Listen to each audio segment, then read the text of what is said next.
You ask Tiger to solve. This deals with linear equations with one unknown. The final result is x equals -1. Let's solve it step by step.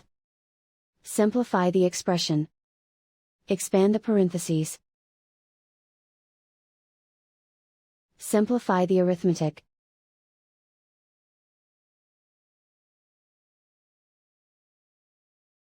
Expand the parentheses.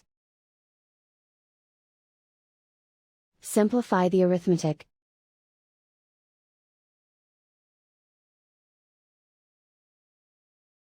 Group all x terms on the left side of the equation.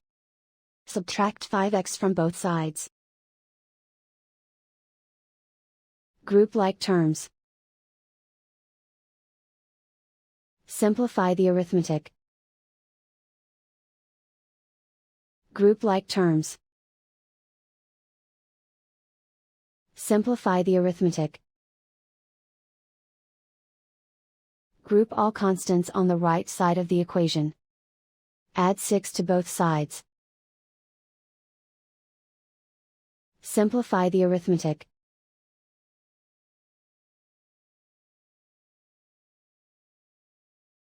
Isolate the x.